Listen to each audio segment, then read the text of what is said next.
Штипјани побрзаа да ја примаат и третата доза. Редица од повозрастни граѓани на друга страна се пополнуваат согласности за бустер дозата. Трети дофрлуваат и по некој коментар за оние кои сакаат да го нарушат редот.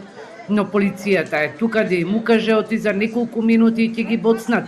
Ваква беше денешната слика пред Штипскиот вакцинален пункт.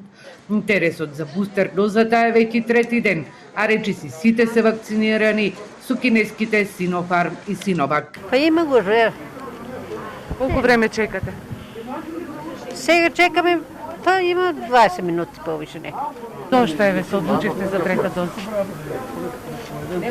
Ти е потребно. Со кинеската сега друга ќе примаме, ама секоја вакцина е добра. Зошто побрзавте еве за трета доза? Па добиве порака и сакаше да си примаме трета вакцина и за тоа.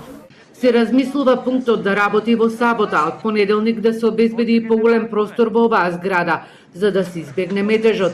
Прва доза дневно примаат околу 50, додека за трета доза веќе денеска очекуваат и над 400 граѓани. Бројот секојдневно расте. Првиот ден имавме 70, па 300 и денес очекуваме некаде над 400 граѓани кои се заинтересирани да ја примат третата доза. На овој пункт досега со втора доза се имунизирани над 34.000, од кои 30.000 се само од Штипскиот регион кој има висок процент далеку на државниот. Деновиве повторно има двоцифрени бројки на заразени со коронавирусот. Активни случаи во Штип се над 210. Модуларните болници во Штип и Кочани имаат примено 70 пациенти.